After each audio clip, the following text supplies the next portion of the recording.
Bien, amados hermanos, primero, gracias, querida hermana, por invitarme a esta fiesta.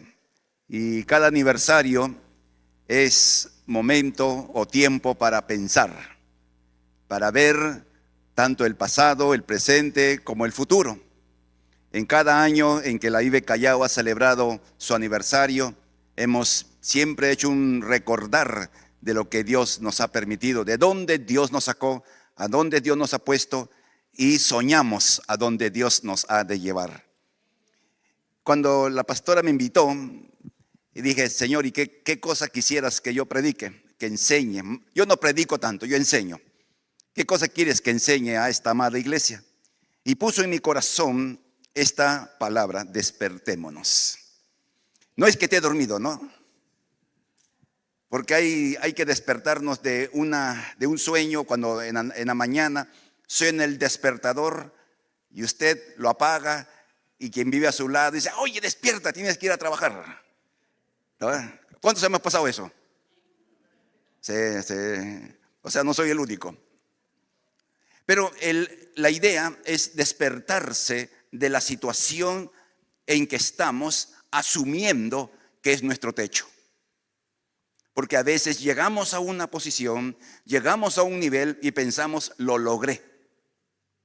Debiéramos tener ese espíritu que Caleb tuvo a los 80 años, jovencito todavía, y dijo, todavía tengo fuerzas.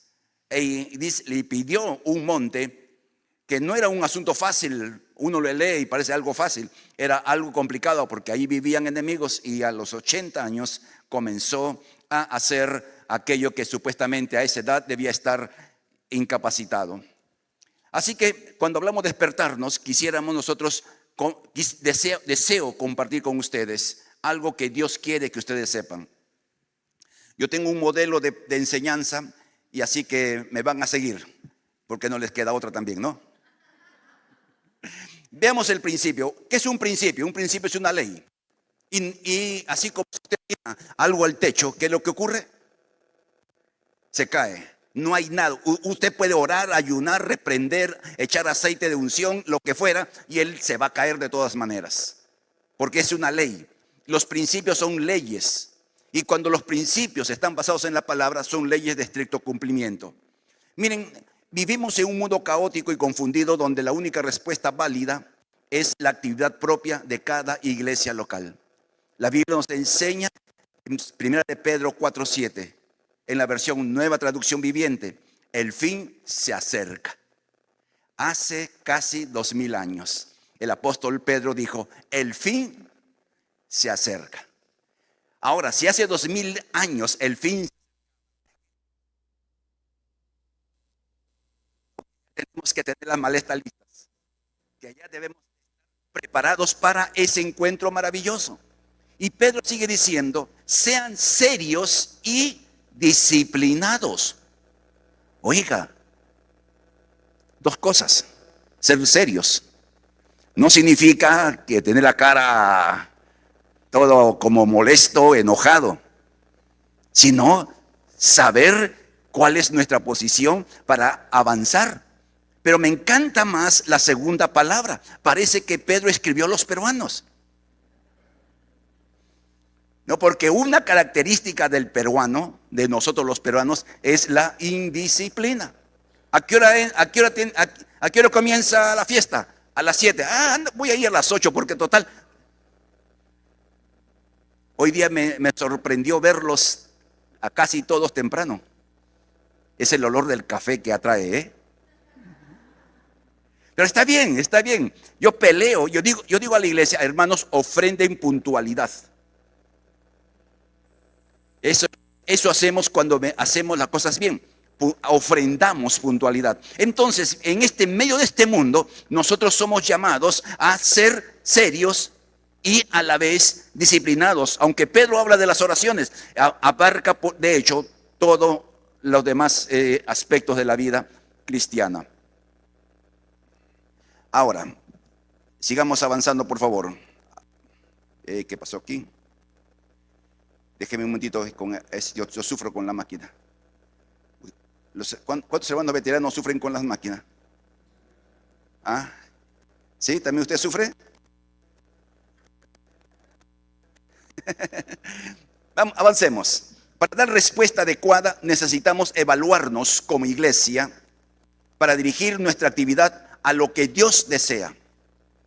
Como Dios nos dice, el fin está cerca, así que pórtanse bonito y sean disciplinados. Para poder lograr esta meta de ser serios y disciplinados, primero tenemos que responder evaluándonos como iglesia, cómo estamos y hacia dónde vamos. Un problema de muchas congregaciones, muchísimas congregaciones, es que viven el día a día sin metas, sin sueños, sin perspectivas. Lo que salga cada día, lo que salga cada semana, lo que salga cada año, allí. Y lo que hacen en muchas congregaciones es no plantear futuro para ellos. Por eso, hacia la actividad de la iglesia, como veremos luego, no depende de lo que nosotros pensemos, sino de lo que Dios dirija. El Salmo 48, me complace en hacer tu voluntad. O sea, el mayor placer que tiene un cristiano o que tiene una iglesia es obedecer lo que Dios quiere. Aquí no funciona mis planes, no funciona lo que a mí me gustaría. Aquí no funciona lo que le gusta a la gente, tipo Ferrando. Algunos ni sabrán quién es Ferrando, pero los que somos veteranos recordamos, ¿no? Sí, los veteranos nos acordamos. ¿Qué hacía Ferrando? Le daba lo que a la gente le gusta. No, somos llamados a hacer lo que Dios quiere que hagamos. Y no solo es hacer lo que Dios quiere que hagamos, sino hacerlo a la manera de Dios y en el tiempo de Dios. Porque hacemos la voluntad de Dios congregándonos. Hacemos la voluntad de Dios cuando leemos la Biblia, cuando oramos y cuando evangelizamos. Pero algunos lo hacemos como parte de un ritual y no como parte de nuestras vidas. Por eso es tan necesario que nosotros hagamos esto. Entonces, para ello, permítame hacer primero una visión de dónde Dios nos trajo. Amén. ¿De dónde Dios nos trajo? Si leemos Romanos 8, 19 y 30, lo vamos a leer. Porque los que antes conoció, también los predestinó para que fuesen hechos conforme a la imagen de su Hijo, para que Él sea el primogénito entre muchos hermanos. Y a los que predestinó, a estos también llamó. O sea, esta IBE comenzó ¿cuándo? ¿Cuándo comenzó esta congregación? No, están equivocados. ¿Cuándo comenzó? Antes que el tiempo fuera, porque el tiempo cronológico comenzó cuando Dios creó a los ángeles. Ahí recién comenzó el segundo cero. De ahí para atrás no hay tiempo. En ese no hay tiempo, Dios determinó en su perfecta voluntad levantar esta congregación en particular. Y comenzó a llamar a aquellos que iban a ser parte y que son parte de esta congregación. Y está llamando a los que van a ser parte. Porque dice la palabra que el Señor añade cada día los que han de ser salvos. Eso implica que aquellos que van a venir a esta iglesia son llamados por Dios desde antes que el mundo. O sea, usted está en esta congregación no por casualidad, no por accidente, no porque un día entró y le gustó la música, le gustó el mensaje, qué sé yo, le gustó el ambiente familiar, le gustó el cafecito. Usted está aquí porque Dios le destinó, marcó su vida para que llegue a esta congregación y sea parte de ella. Por eso todos quienes somos parte de una congregación, una de las cosas más importantes es sentirnos absolutamente identificados en el lugar donde Dios nos ha puesto. Yo estoy consciente de algo por los años que ya tengo en el ministerio, más de 40, y por los años de cristiano que tengo. El Señor me encontró en el camino a los 11 años. Entonces, tengo 60 años caminando en el camino del Señor. Y en estos 60 años mis ojos han visto mucha agua debajo del puente. Y he visto tantas cosas. Pero volvamos a lo nuestro. Entonces Dios nos conoció, nos llamó a ser parte de esta congregación y nos identifiquemos. Y la identificación se da que uno está en las buenas y en las malas, cuando las papas queman y cuando las papas están para comer. Este es lo que Dios desea, donde nos planta. Ahí debiéramos estar. Y no solamente estar, sino dar fruto. Y no solamente dar fruto, sino buen fruto y abundante fruto. Es el diseño de Dios cuando nos planta en una congregación. Ahora, en el tiempo, ahora sí, hace 26 años. Y que es un poquito más cuando comenzaron en la IBE de San Isidro. Hace 26 años Dios determinó, comiencen a caminar solos. Y comenzó la aventura hace 26 años. ¿Cuántos son de esa generación? ¿Hay todavía de esta generación? ¿No? Me han dicho que hay jóvenes que comenzaron ahí. No, imagínense, toda una vida sirviendo al Señor. Entonces, ¿de dónde Dios nos sacó? Desde el corazón de la eternidad. De ahí Dios nos sacó. Entonces nosotros debemos nuestra vida a lo que Dios determinó, no a lo que yo quiero o a lo que a mí me gusta. ¿Me estoy dejando entender, amados hermanos? Ustedes son inteligentes, pues, como su pastora, ni hablar. No creo que tenemos que explicar mucho, ¿no? Entonces, miren, con esto en mente, vamos, ahí está. Ya. Ahora, entonces, ya miramos el pasado, de dónde Dios nos sacó, a dónde Dios nos ha traído. Están aquí porque Dios así lo diseñó. No fue que un accidente que estemos acá. Dios mueve corazones y hace coincidir voluntades para que su voluntad perfecta sea cumplida. ¿Se imagina usted si no tuvieran este local? Sería un poco complicado, ¿no? Ya era complicado, Laura. Laura, que ya te cambié de nombre. Disculpa. Lourdes. Es que, miren, en mi iglesia me conocen que yo a Pedro le digo Juan y a María le digo Juana. Entonces, si a alguien le cambio de nombre, no se preocupe. Ese es el problema que tengo. Entonces, ya miramos el pasado, de dónde Dios nos trajo y cómo Dios comenzó algo que no fue accidente, casualidad o gusto personal o un antojo, sino que fue parte del diseño divino cuando Dios nos conoció y cuando Dios determinó esta congregación. Ahora tenemos que mirar nuestro presente, el día de hoy. Miren, amados hermanos, es una orden de Dios que nos evaluemos. Es una orden que Dios nos da, que tenemos que revisar nuestra vida, nuestro corazón, nuestras relaciones, nuestra comunión con Dios. Miren lo que dice Efesios 5, 15, 16. Así que tengan cuidado cómo viven. Tengamos cuidado cómo vivimos. Entonces, eso implica que hay varias formas de vivir. Implica que algunos viven para sí mismos, que otros viven o sobreviven. Venía conversando con el hermano que me hace las movilidades cuando tengo que salir así y mi hijo no me puede mover porque mi hijo es el que me mueve con el carro. Yo tengo carro y no sé manejar. Mire que esas cosas locas de la vida. No, porque yo soy muy distraído. Y usted puede pasar por mi lado y si lo conozco, por ejemplo, la pastora Laura nuevamente. Dios mío. Puede pasar por mi lado. Yo camino y me olvido del mundo.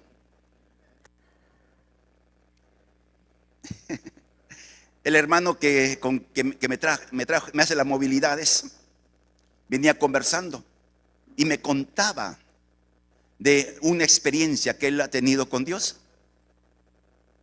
Que una persona lo llamó a San Juan del Lurigancho, que fue y le dijo, qué cosa sea, quisiera que ore usted por mí para tener hijos.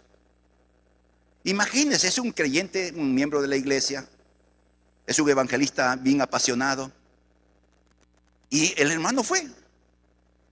Y cuando comenzó a orar, Dios le mostró a esta pareja con un niño varón. Y dijo, Señor, tú lo vas a hacer. Yo no soy tan atrevido.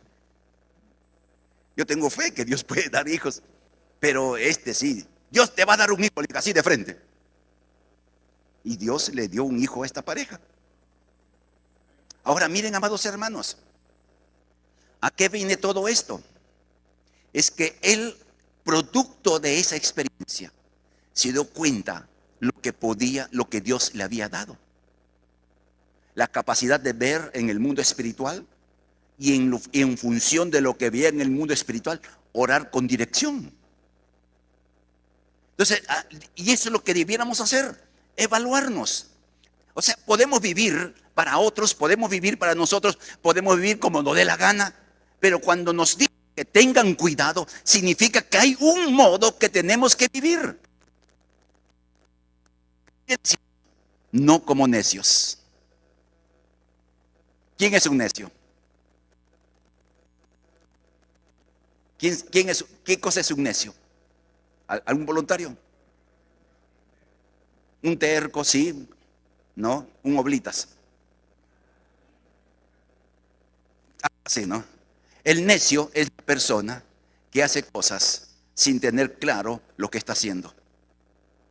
El necio es como tener la cabeza vacía y hace las cosas sin pensar. Hace las cosas sin calcular el costo y sin ver el costo. Lo hace porque quiere hacerlo. Entonces, miren, podemos caminar así, porque Pablo está escribiendo a la iglesia. Entonces, puede haber en una iglesia, puede haber servidores, líderes, como se llaman en muchos lugares, pastores inclusive, que podemos estar viviendo como necios, preocupados por lo secundario, no por lo relevante, por lo que se acaba y descuidados con lo que es permanente. No vivan como necios, sino como sabios. El sabio no es la persona que sabe mucho. Porque eso es lo que entendemos. Sabio, sabe bastante. Tiene un conocimiento enciclopédico. Yo conozco a gente que tiene ese conocimiento enciclopédico de la Biblia, pero su estilo de vivir deja mucho que desear. Hace pocos días, en una página que sigo de noticias, sale una noticia muy, muy triste, que no nos alegra, que nos entristece. Un doctor en divinidades y todos esos títulos que tiene Larson, un hombre grande ya, expositor de congresos, maestro de iglesias, miembro de la Universidad de MacArthur, que para entrar a enseñar allí tiene que tener un estándar increíble de títulos y todo lo demás. 5 años en adulterio con una chica como 35 años menor que este hombre. ¿Cómo un hombre con tanto conocimiento, escritor de libros, maestro de seminario, puede vivir así? Entonces, es sabio según el común, pero según Dios es un necio. El sabio es la persona que vive lo que sabe. ¿Se dejó entender? Pongamos un ejemplo. Usted se va al médico y el médico le dice, usted tiene gastritis, tiene que tomar. ¿Qué toman cuando tienen gastritis? Omeprazol, que no deben tomar, ¿verdad? Es dañino, sabían ustedes, ¿no es cierto? Mejor un plátano diario. Un plátano diario al levantarse le protege el estómago. Le dice el omeprazol, esto te va a sanar. Entonces el paciente va a la farmacia, compra su omeprazol y lo pone allí, con su vasito de agua, y dice, esto me va a calmar la gastritis, y no lo toma. Esto es buenazo para la gastritis, y no lo toma. Es el mejor médico del Perú, me ha recetado esto, y no lo toma.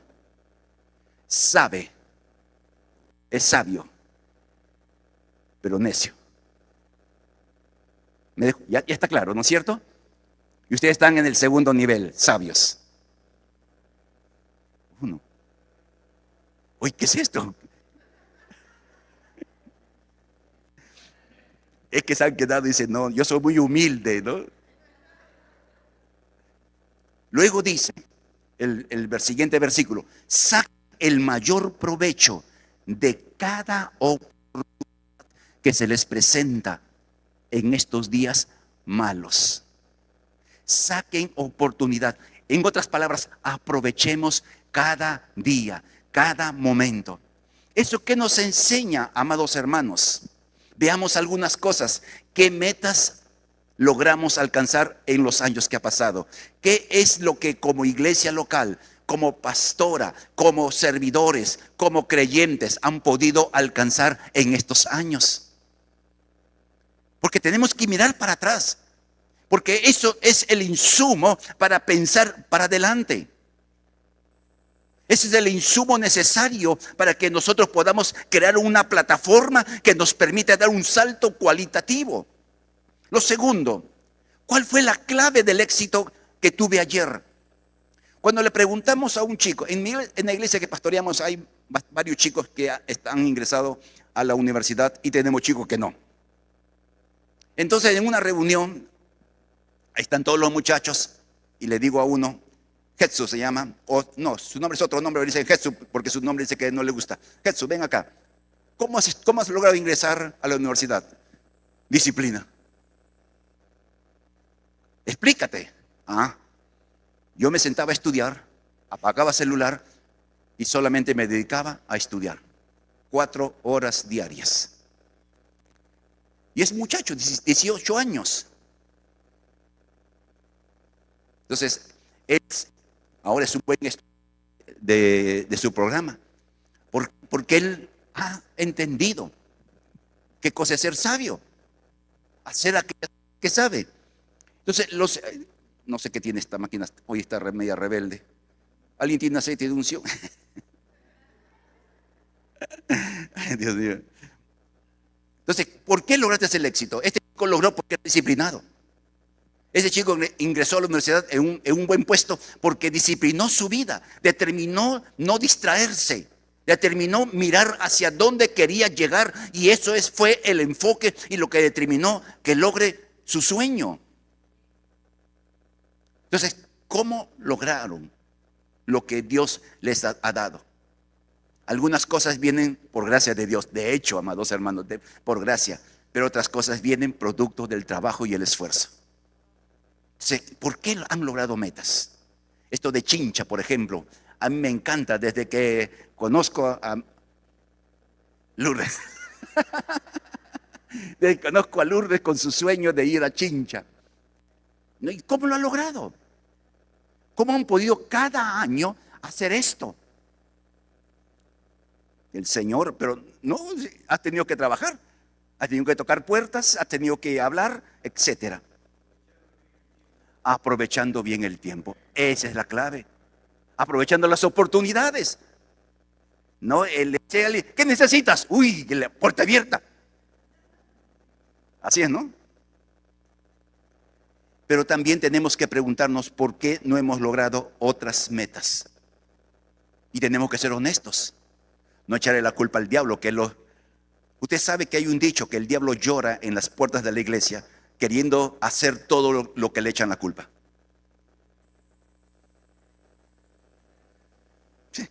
Mire, yo tengo los años de estudiar la palabra y de experiencia me han enseñado que el diablo trabaja poco.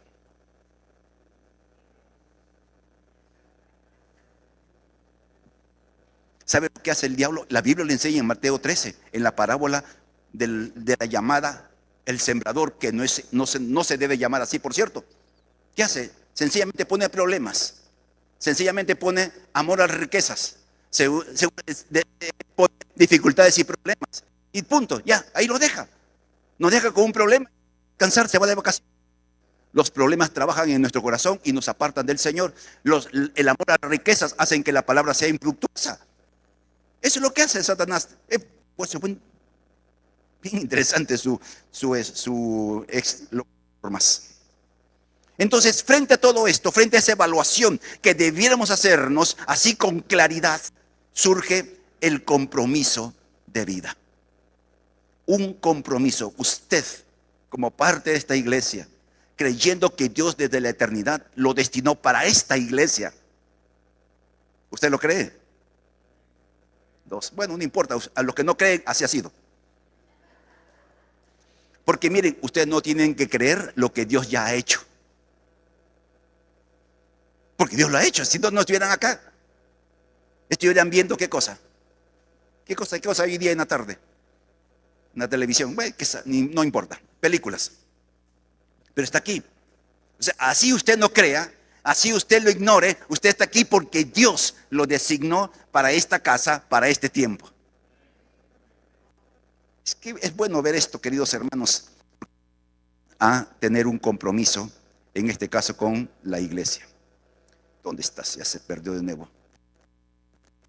Miren. Disculpen, queridos hermanos, a veces se pone rebelde esta máquina.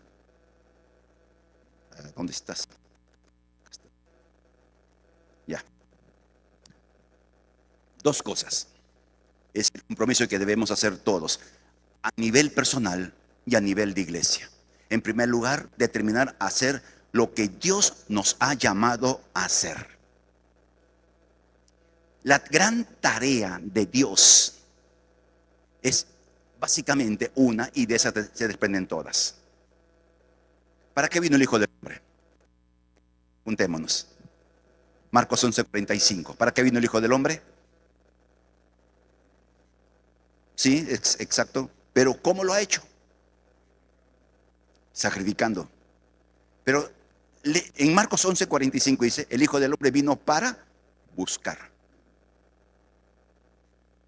Vino para buscar. O sea, usted no encontró a Dios lo encontró a usted y me encontró a mí. Vino a buscar. Entonces, ¿cuál es la tarea de la iglesia? Buscar. ¿A quiénes? A los perdidos. Entonces, la tarea número uno de la iglesia no es la adoración. Porque ¿sabe? Podemos cantar lindo, pero si no evangelizamos, ese canto no sirve para nada. Porque la alabanza y la adoración deben estar sustentadas en la obediencia. Eso es lo que le da calidad al canto. Es lo que le da peso al canto, a la adoración, cuando hay obediencia detrás de ello. Porque si no, amados hermanos, hay grupos que cantan lindo, pero ¡ala! Que su estilo de vida deja mucho que desear. Entonces, la primera tarea de la iglesia es evangelizar. ¿Cómo llegó usted a la iglesia? Un día se le ocurrió ser evangélico y vino. ¿Así fue? ¿Ah? ¿Cómo fue? ¿Cómo llegó usted al Señor? Invitado por alguien. O alguien pasó por allí y de repente echó oreja en una iglesia y como que le atrajo, ¿no? Como que alguien le tiraron un anzuelo y entró en la iglesia, en el templo, que es la palabra correcta de decirlo, entró en el templo, escuchó la palabra y hizo su decisión de fe. Pero tiene que algo atraer al Señor. Y esa es la gran tarea. Entonces tenemos que hacer las cosas que Dios nos ha llamado a hacer en términos específicos. Evangelizar. A los evangelizados, discipular. A los discipulados, enseñarles a servir. Es como una escalera que nos va llevando de menos a más. Pero todo comienza con evangelización. Así que usted, amado hermano, no es que se tenga que hacer una campaña. Si se puede, se debe hacer, porque las campañas hacen impacto público. Pero la manera más eficaz de evangelizar es el uno a uno. El evangelismo por amistad. Por eso yo le digo, yo aconsejo a mis hermanos de la congregación que pastoreamos. Me pregunta, pastor, me han invitado a una misa de difuntos. ¿Puedo ir? Anda. Pero no vayas a tomar la hostia. Respeta, no te persines, no, respeta. Te pones en pie, te sientas, te pones en pie, nada más. Y son obedientes algunos. Se van y ahí están. Porque le digo, un día tú lo vas a invitar a la iglesia. Y va a tener que corresponder. Porque fuiste a la misa de difuntos y tuvo que, bueno, este fue, voy a ir. Bueno, no importa, pues voy a ir. Si él vino a mi misa, yo voy a ir a su misa, como dicen algunos. Y sabe Dios si esa es la oportunidad para esa persona. Y si no se convirtiera, la palabra fue sembrada. Que eso es lo vital. Porque dice Dios, no hay, toda palabra da fruto. Para juicio si no lo aceptan, para salvación si lo aceptan. Nunca vuelve vacía. Esa es la gran tarea. Y ahí el discipular y el servir. Pero también Dios nos da tareas específicas para iglesia local. Tareas que Dios le da a una iglesia local. Por ejemplo, esta iglesia tiene ese corazón de ir a bendecir a los necesitados. Y no son una iglesia enorme como para decir, ¡ala, que sí pueden! No, Dios de una u otra manera. No tenemos eso nosotros. Como iglesia local no tenemos eso. Eso de ministrar necesidades de la gente. Porque yo tengo una posición y está bien, no hay problema. Pero esa es la carga que Dios puso en la pastora. A nosotros nos ha puesto otra carga. Y de manera personal lo estamos haciendo como iglesia local. Porque si bien tenemos una tarea general, toda la iglesia, tenemos tareas específicas. Tareas que como iglesia tenemos que cumplir. Ahora, no solamente es hacer las cosas de Dios, es hacerlas a la manera que Dios espera que lo hagamos. Dios tiene formas. Es interesante ver cómo Dios ha diseñado cada detalle de la vida de su iglesia. En el libro de Levítico encontramos un mandato medio curioso. Cuando los sacerdotes salían a ministrar, no importaba qué tipo de trabajo hicieran. La orden es, bien, tú eres sacerdote, vas a cerrar las puertas, ese es tu trabajo. Báñate antes de salir, primero. Luego ponte ropa interior de lino blanco y limpio. Y tercero, tu ropa exterior de lino blanco y limpio. Uno se pregunta, ¿quién ve la ropa interior de una persona?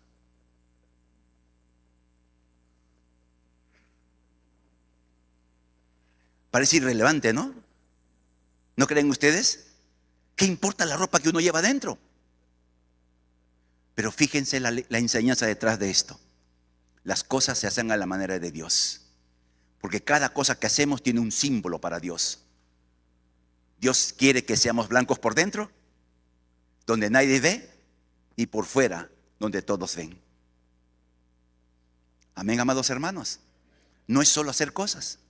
Pablo dijo que hay algunos que predicaban por contienda, otros por envidia y otros para añadir más problemas a Pablo. O sea, no predicaban con un buen corazón, no evangelizaban con una buena actitud, querían meterle más problemas a Pablo.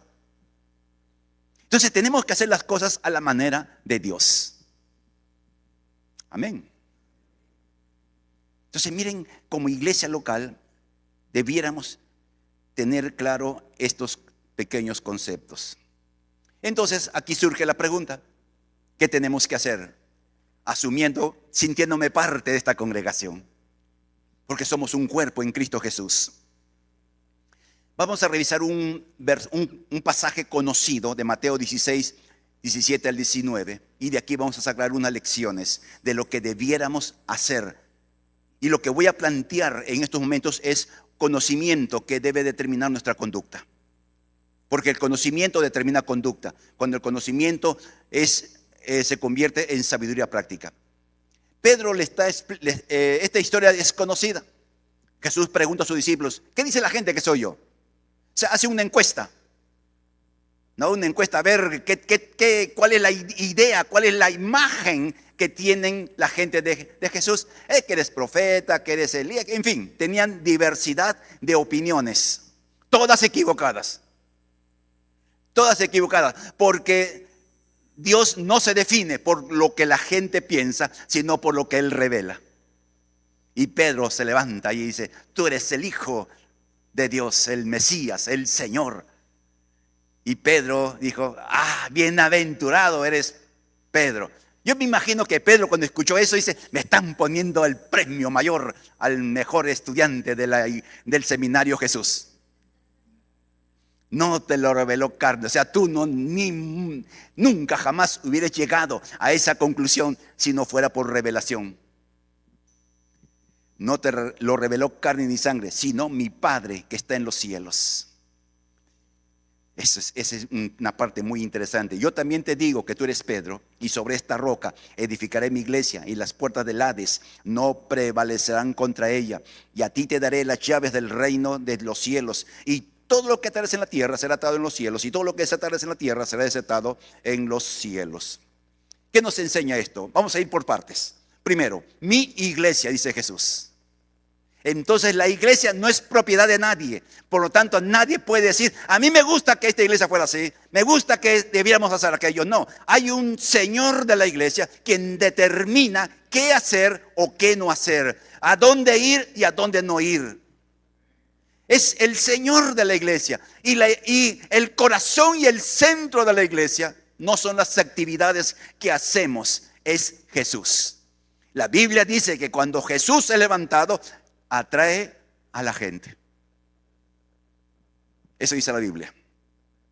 O sea, el corazón de la vida de una iglesia es el Señor Jesús. Existimos para exaltar el nombre de Jesús. Vivimos para que Jesús se haga real en nuestras vidas. Estamos congregados para aprender de Jesús y vivir como Jesús en ese largo y inacabable proceso de ir madurando día tras día. Es mi iglesia, la iglesia del Señor. Por eso usted se equivoca cuando dice mi iglesia es así, se llama así. No es suya. ¿Usted ha comprado? No, por eso decimos, no, mi iglesia. No, no es tu iglesia. Entonces, ¿cómo debo decir? La iglesia donde congrego. ¿Cómo debe decir? Ya, vamos aprendiendo algo. La iglesia que asisto, ¿no? Así de la forma.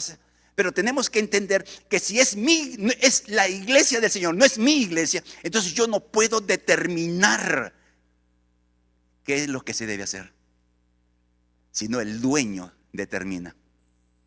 Los que trabajan en una empresa, en los mandos medios, en los mandos casi arriba, nunca pueden hacer lo que quieren. ¿Qué hacen? El que está arriba. El que está arriba para la derecha, y así no te guste, ¿qué tienes que hacer? A la derecha. De buena o mala gana, a la derecha. Porque el jefe manda. Y aquí tenemos al Señor de la iglesia, que cuando da dirección, la dirección siempre es la mejor y la correcta y la que causa buenos efectos. Saben que algunas veces tropezamos en nuestros quehaceres como iglesia porque hacemos cosas que no nos ha mandado. Les cuento una historia. Cuando llegamos, yo he vivido casi toda mi vida en Trujillo, la sucursal del cielo, la ciudad más hermosa después del cielo. ¿Hay algún trujillano acá? No hay ninguno. Ah, bueno, cuando vaya al cielo usted va a conocer cómo era Trujillo.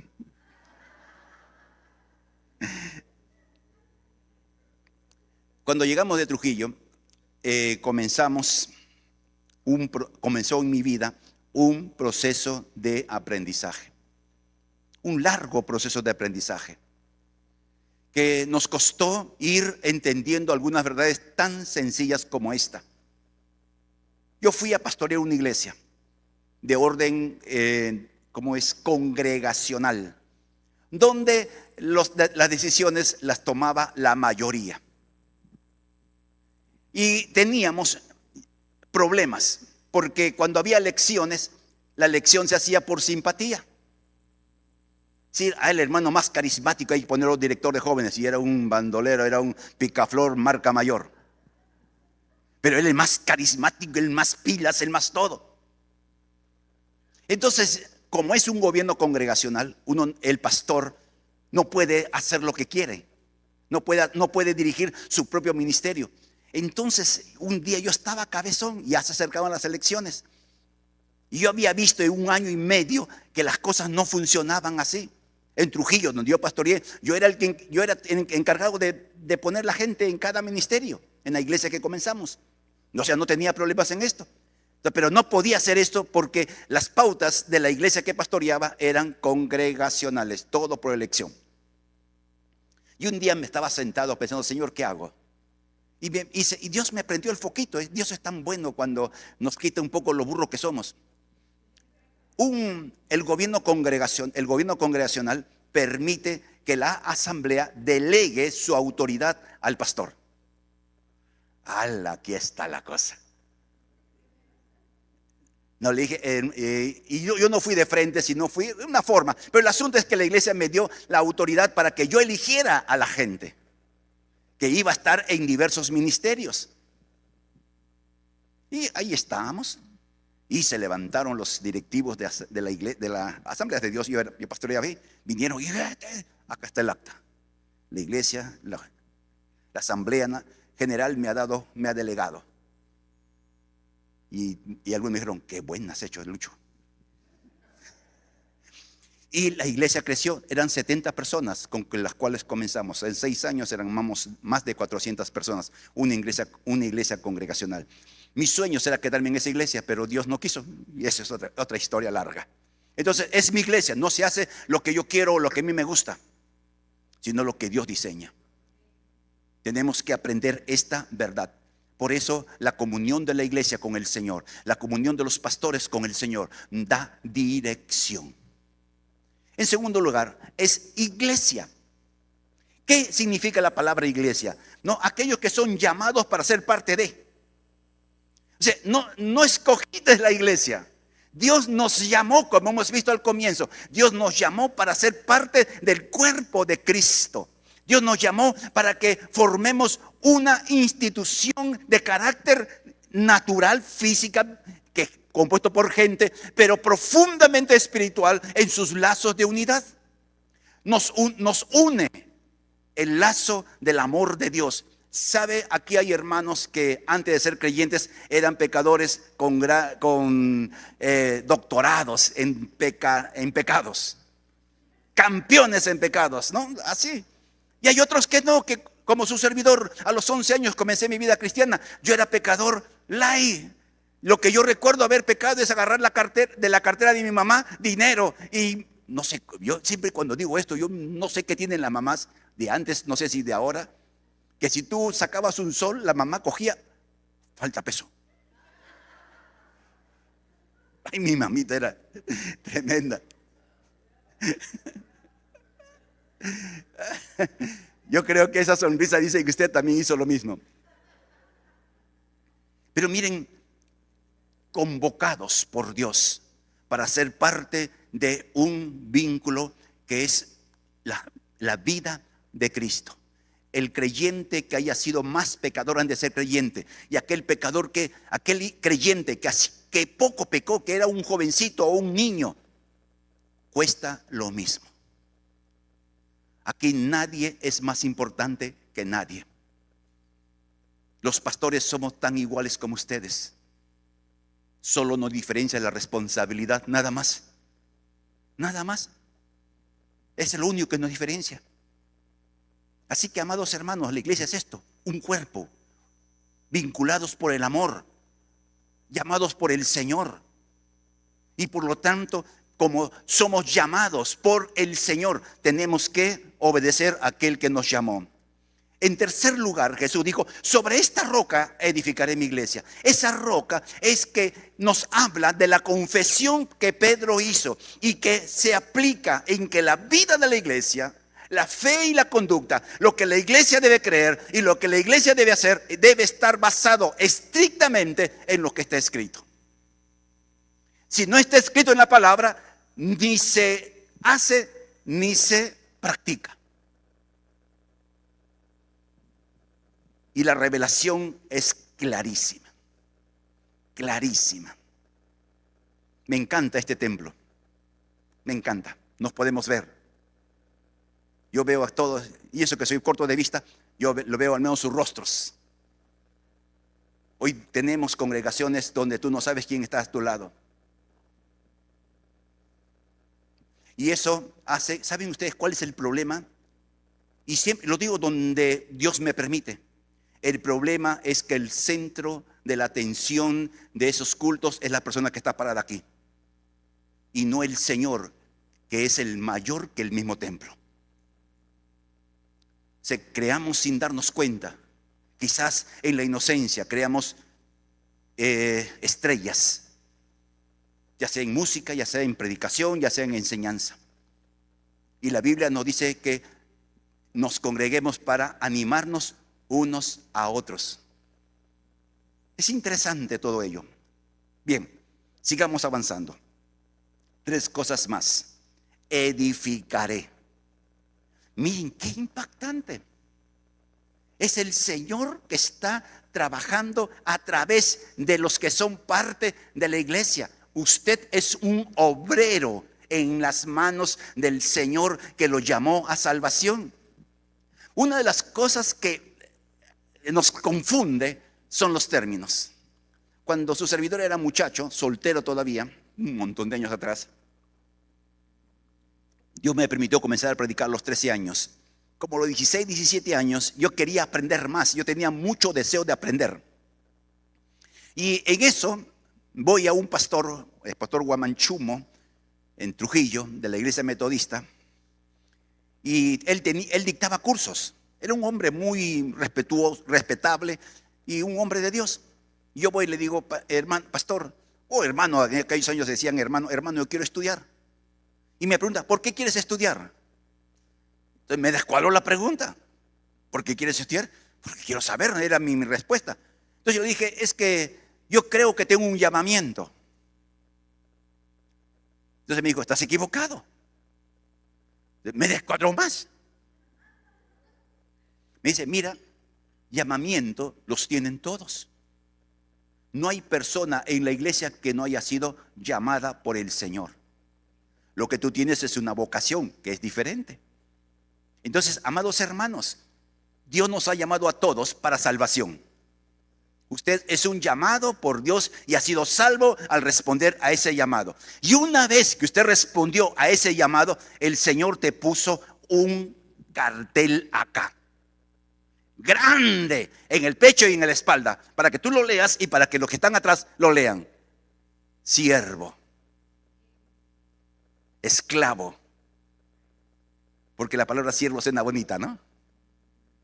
Sí, suena bonita porque es una palabra muy evangélica. Pero en el tiempo bíblico era el esclavo que no tenía ningún derecho. Si tú eras esclavo, el dueño podía meterse con tu mujer y tú no podías decir nada. Que los hijos de tú con tu esposa no eran tus hijos, eran hijos del dueño de tu dueño. Y él podía vender tus hijos y no podía decir nada. El dueño de los esclavos podía amanecer un día de mal humor y matarte y no pasaba nada. Así nos llama Dios, siervos. O sea, usted es un llamado a salvación y al haber escuchado ese llamado, Dios dijo, muy bien, acá tengo un obrero, un esclavo. Entonces, usted no debiera escoger qué hacer. Usted debiera hacer lo que Dios dice que debe hacer. Amén. Esta parte no nos gusta porque dice, yo estoy obligado a servir. Sí. Pero ¿qué de mi libertad? No la tienes. Tu libertad determina servir. Si es que quieres tener libertad, debes sentirte libre de hacer lo que el Señor quiere que hagas. Y no hay mayor libertad que hacer lo que el sabio Dios dice que debemos y podemos hacer. Porque par bruto somos campeones. ¿Cuántos de nosotros hemos tomado, se nos amaneció un día una luz, voy a hacer esto para salir de misio, y quédate más misio? ¿Ha pasado con alguno? No, ustedes son gente de mucha calidad. En el Callao tenemos gente, hasta no más. Entonces, usted es un esclavo. En esta iglesia, aquí tenemos, usted, querida pastora, también es esclava, por cierto, con una responsabilidad, hacer que estos esclavos trabajen.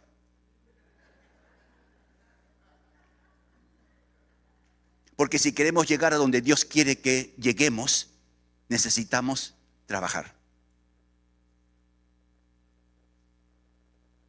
Por eso es el compromiso que ustedes deberían tomar de aquí para adelante. Es decir, tengo que servir. Y sabe usted, cuando uno prueba el servir, el placer de servir, quita todo cansancio, quita todo agotamiento. Este es el cuarto mensaje que estoy predicando hoy día. De aquí llego a mi casa, le digo a mi esposa, dame mi café, no, ya no puedo tomar café, ya me dieron café aquí, ya me tomé mis 2 tazas de café. Entonces dame Jamaica, me encanta la Jamaica, es rica. Con su miel, listo, a la cama, hasta el día siguiente. Cansadísimo. pero feliz de hacer aquello que Dios me dice que haga. El trabajo en la iglesia requiere un poco de sacrificio, sí, pero cuando uno sirve hay un placer que nada ni nadie te lo puede dar. Por eso en nuestra congregación, y creo que muchos de nosotros hemos vivido esto, de muchachos nos ponían a hacer algo, a servir. Y de niños aprendimos el placer de servir. Y van creciendo y como han disfrutado del placer, eso es como la droga. El que prueba servir ya quiere más. ¿Cuántos estamos así, de esa manera? Por eso, amados hermanos, el Señor edifica su iglesia en base de la actividad propia de cada uno de ustedes. Y esta IBE va a desarrollar, va a crecer, va a llegar a donde Dios desea que lleguen en base de ustedes. La otra cosa que Dios dice: las puertas del infierno no prevalecerán contra ella. La iglesia es indestructible mientras cumpla la voluntad de Dios. Mientras la iglesia haga lo que Dios espera que se haga, la iglesia no puede ser retenida, la iglesia no puede ser destruida. Imaginémonos en este mes de noviembre, que ya termina, a nivel mundial se ora por la iglesia perseguida. Se calcula que 1 de cada 7 cristianos en el mundo entero son perseguidos por causa de la fe en Cristo. 1 de cada 7. Entonces somos privilegiados de no ser perseguidos. Tenemos la libertad para hacer lo que podamos pararnos en cualquier esquina y predicar el evangelio y nadie nos va a decir nada. De repente por ahí algún descocado pueda burlarse, hacer escándalo, pero no nos quita, no nos coarta la libertad, ni nos meten a la cárcel, ni nos matan por predicar el evangelio. Entonces, en esas iglesias donde hay persecución y muerte, el que se convierte es como que compra su propio ataúd, porque puede morir en cualquier momento. Y así lo hacen, comprometidos hasta la muerte. Y nosotros que tenemos la libertad, a veces no. Pero bueno, es otra historia que en estos momentos no vamos a decirlo. Pero mientras la iglesia cumpla la tarea de Dios, es indestructible. Mientras la iglesia haga lo que Dios espera que se haga, la iglesia es indestructible. Mientras la iglesia haga las cosas a la manera de Dios, la iglesia es indestructible. Se podrán levantar lo que fuera, amado hermano, lo que fuera, y la iglesia sigue para avanzar, sigue para adelante. En estos 31 años que tenemos como iglesia, la IBE Callao, Dios nos ha bendecido en no tener una división dentro de nuestra iglesia. Algunos se han ido, sí se han ido, y bueno, y Dios ha añadido y ha devuelto gente. Me da tristeza que se vayan. Algunos se han ido con una buena razón, y otros se han ido porque, bueno, que vaya a saber por qué. Y la iglesia sigue avanzando y seguimos avanzando con la ayuda y la gracia de nuestro Dios, porque algo yo tengo claro en mi corazón: a mí no me imponen hacer las cosas según la agenda de la iglesia mundial. La agenda de la iglesia mundial dice: predica 35 minutos. Cuando yo escuché eso en un seminario, por si ya no voy a los seminarios, que mis congresos que hacen, ya no voy me enferma a veces. Entonces en los colegios están mal, porque la hora académica son 45 minutos. En la universidad también están mal. Hay una agenda mundial que quiere callar la voz de la palabra. El apóstol Pablo predicaba. Es bien interesante ese pasaje. Estudialo tú en el idioma griego. Bien interesante. Jesús está hablando y de repente uno se duerme y ¡pum!, se cae y se muere. Pablo baja, lo resucita, sube de nuevo y sigue. O sea, para Pablo, si se muere alguien, no importa, sigamos para adelante. Menos mal que aquí están sentados y si alguno se cae, no cae de tan alto. La iglesia es indestructible. La agenda lo pone Dios. Y mientras sigamos esa agenda divina, nadie podrá detener a la iglesia. Cuando hagamos las cosas que Dios espera que como iglesia hagan, amados, nadie los va a detener. El dinero no va a faltar. Yo estoy absolutamente convencido de algo. Cuando Dios está en el negocio, el dinero es el menor problema que tenemos. Amén. Nosotros tenemos 5 iglesias hijas aquí en Lima, ahí en el sur, porque ahí Dios nos ha dicho que vayamos para para el norte de Lima. Tenemos en Trujillo, tenemos una en Argentina y otra que está un poco debilitada en Italia. Difícil allá, por cierto. Y hemos comenzado a comprar locales para las iglesias hijas. Y compramos un primer local y hemos dicho, bueno, vamos a hacer algo, vamos a construir. Y vamos a construir, estamos construyendo. Y el dinero, bueno, cuando Dios manda, Él se encarga. Las cuentas las ve el Señor, porque Él es el proveedor. Entonces al tesorero, tesorera es ahora, siempre está preocupada de que haya más gastos que ingresos. Luego no te preocupes, hermana, no te preocupes. Aquí el jefe siempre pone el dinero. Si falta, él gira un cheque con fondos y funciona. Y ya se ha sido. ¿Por qué? Porque la iglesia es indestructible mientras haga las cosas que Dios quiere que hagamos. Finalmente, la obediencia a la voluntad de Dios determina el ejercicio de la autoridad. Cuando leemos el pasaje de Mateo, todo lo que atares y todo lo que desatares es autoridad. Y Dios nos da un nivel de autoridad en la medida de nuestra obediencia. En esa medida de obediencia, en esa medida de que hacemos las cosas de Dios, en la medida en que hacemos a la manera de Dios, Dios va abriéndonos un espacio de mayor autoridad. Porque Dios no va a dar más autoridad si somos medios caprichosos. Entonces nos da lo mínimo como para sobrevivir. Pero si aprendemos a ser sabios y no necios, a ser entendidos, aprovechando los tiempos, Dios dice, esta iglesia necesita más y Dios da más cuando ve que estamos en el camino y las formas correctas. Con todo esto en mente, miremos el futuro. 26 años.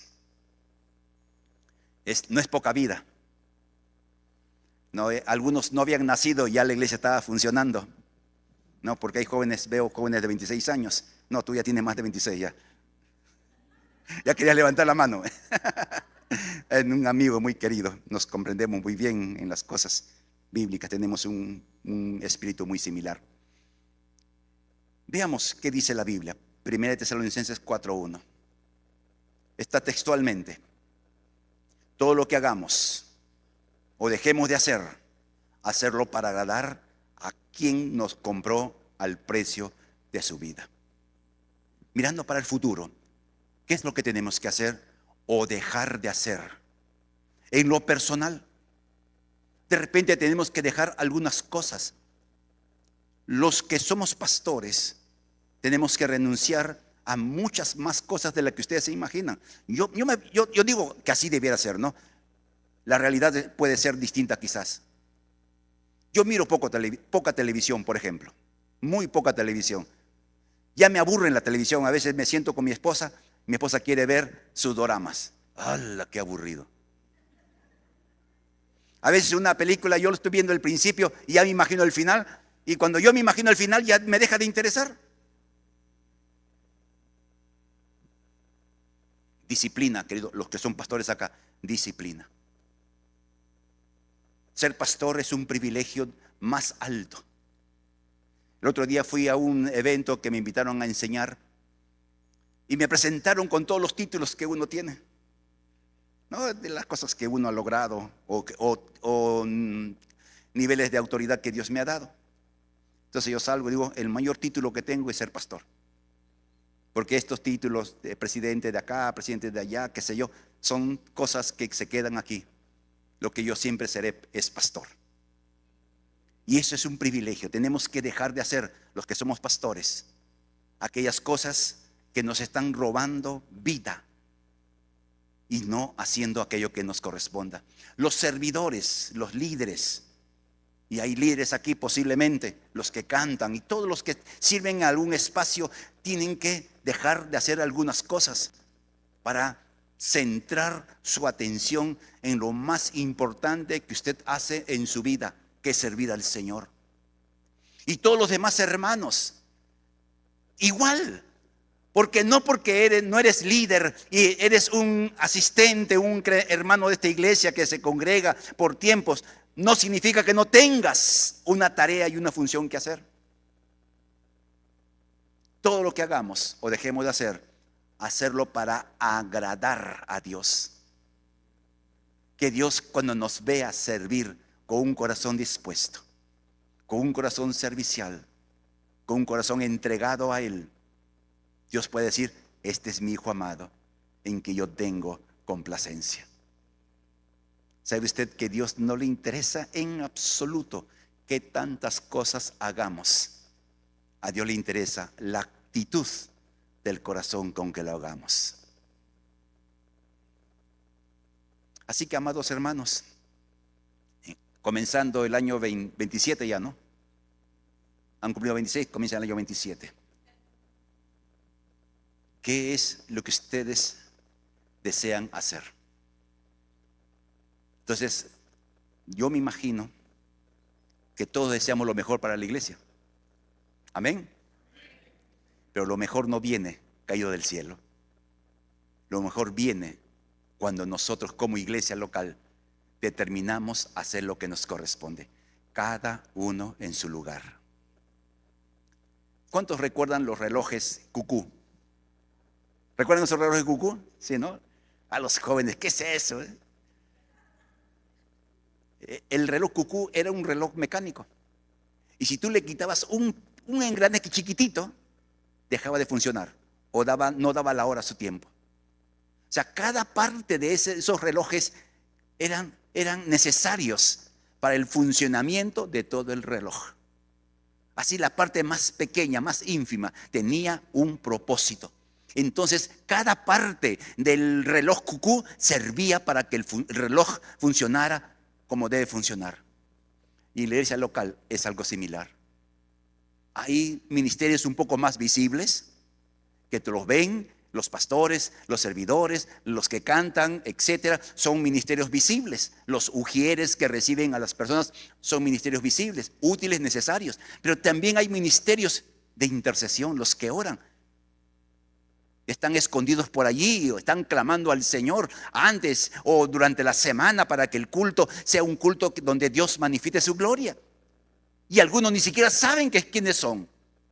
Son como las pequeñas piezas de ese reloj que se llama iglesia, que son necesarios.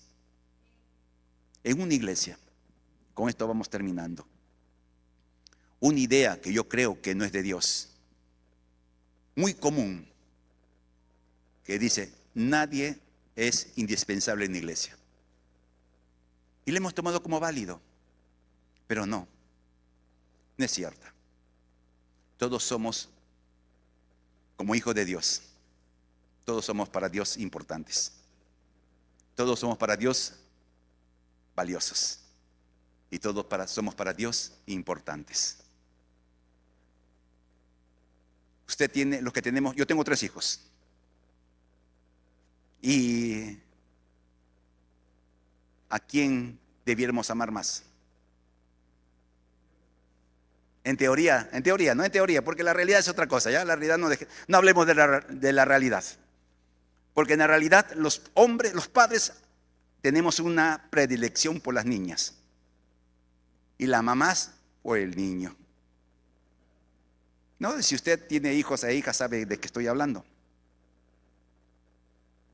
Pero dice: este es mi hijo malcriado. Yo tengo un hijo, Daniel, que hace honor a su nombre. Daniel el travieso. Les contara las historias. Dice: ya está travieso, que ya a mi esposa ya está mal de tanto. Estamos hablando de años atrás. Entonces: Señor, llévatelo. Este no es útil. ¿Usted haría eso? ¿Ah? No.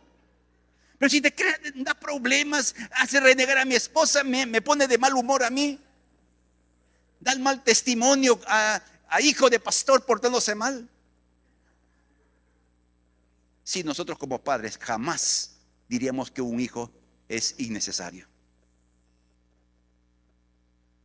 Por eso, si siendo malos sabemos ser buenos padres, ¿cuánto más, dijo Jesús, nuestro Padre? En iglesia todos son útiles, necesarios e indispensables. Todos. Si no, cuéntese cuántos dedos tiene. ¿Cuántos dedos tiene en su mano? 10. Muchos dedos. Córtese unos cuantos para que tenga menos. ¿No? Cada dedo tiene su función. Amén. De pie, por favor.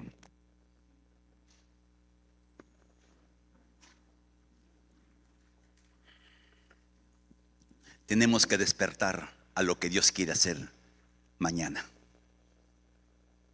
Tenemos que despertar porque hay cosas que Dios está preparando para ustedes. Como iglesia local, el sueño del pastor Harold todavía no se ha cumplido.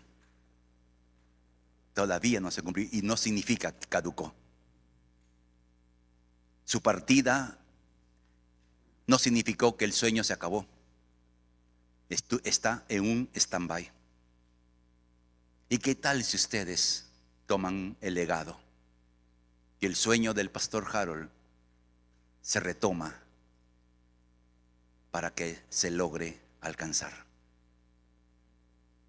Los hermanos mayores que han estado años aquí podrán recordar cuál era el sueño del pastor Harold. Y eso es lo que Dios le dio al pastor para esta iglesia.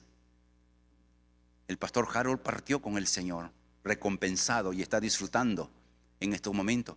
Pero los dejó a ustedes para parar o para retomar la posta. Pues tenemos que despertarnos. Es tiempo, amados hermanos, de iglesias que caminen en la verdad, haciendo las cosas como Dios quiere que lo hagamos. Ustedes son una de esas iglesias de la Red Bíblica Manuel que veo que están en ese proceso. Siento en mi corazón esto, de que retomando la visión dada por al pastor Harold, Dios le reveló. Y quienes lo han conocido, Harold no jugaba, el pastor Harold no jugaba con eso. Era un hombre de oración, un hombre que se le veía. Y Dios le habló, y Dios le dio una dirección. Es tiempo de despertar.